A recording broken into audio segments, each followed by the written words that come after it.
What happens when parents blame their kids for what the kids are doing because of the role modeling of the parent? Let's explore this on today's Ask a Shrink.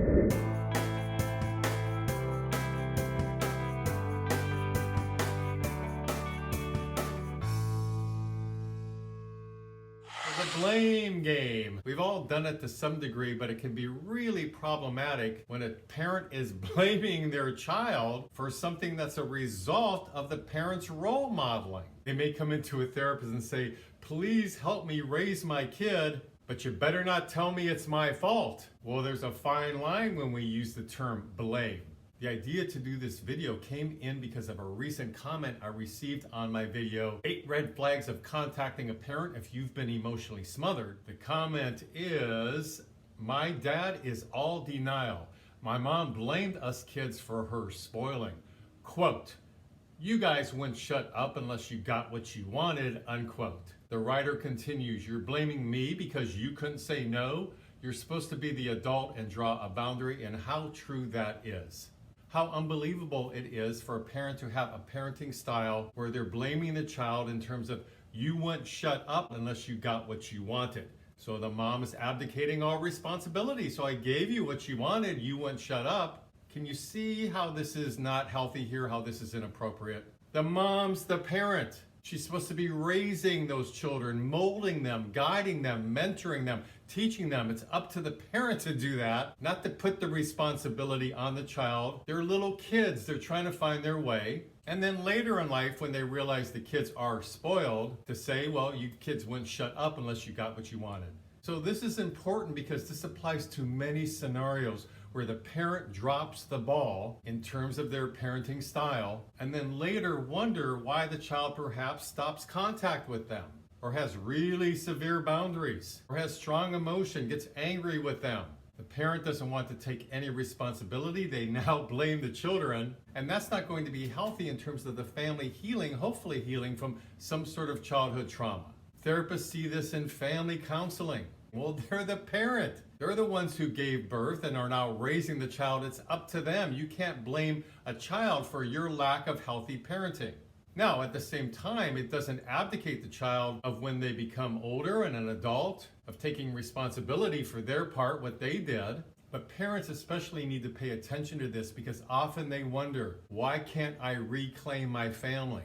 Well, this is one of the prime reasons right here. So hopefully if you can get this part, it'll help you in opening the communication with your family. In most cases, the issues a troubled teenager struggles with mirrors what the parent is going through or what was role modeled for them. For example, a now teenager who struggles with anger probably has a parent that needs to be in an anger management class. The caretaker or one or both of the parents don't know how to work with their own anger, and now it's been passed on to the child. It's important to see this dynamic.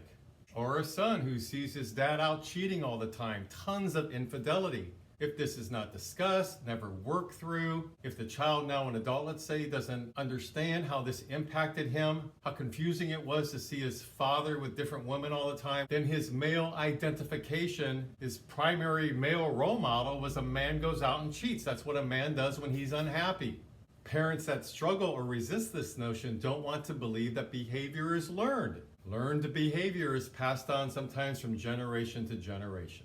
Now, sometimes if the parent starts to get this a little bit, may try to dodge, though, taking full responsibility because, well, you know, it's the school system, it's society at large, it's what they're watching on television. I should have brought them to church when they were little. They can come up with a million excuses and why some of these things sprinkled on may have truths to them. Notice how the parent themselves, the primary role models, the ones who are supposed to guide, and teach, and assist and mentor, they're not taking any responsibility whatsoever. Parents like this may not want to be held accountable and in their own way are emotionally confused themselves.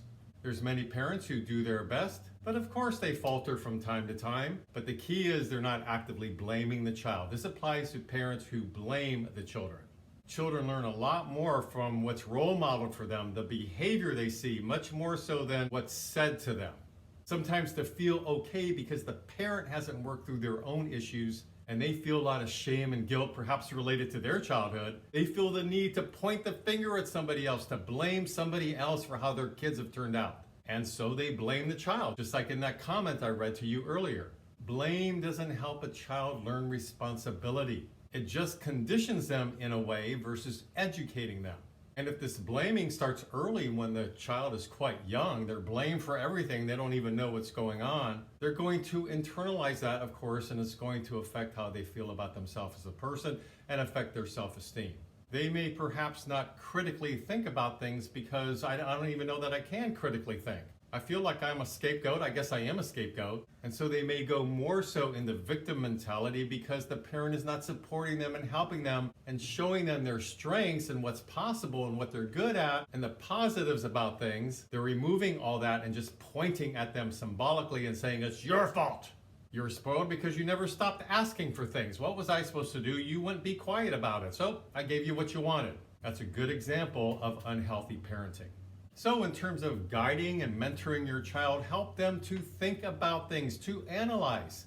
Give them some space to figure things out. Why do things go one way and why might they go another way? Then the child begins to feel involved. They take responsibility. This helps them grow up in a healthy way. But for a parent to do this, they have to realize they're shaming and blaming to begin with to begin this process. So again, this video only applies to parents who actively are blaming their children for what in reality is the parent's fault.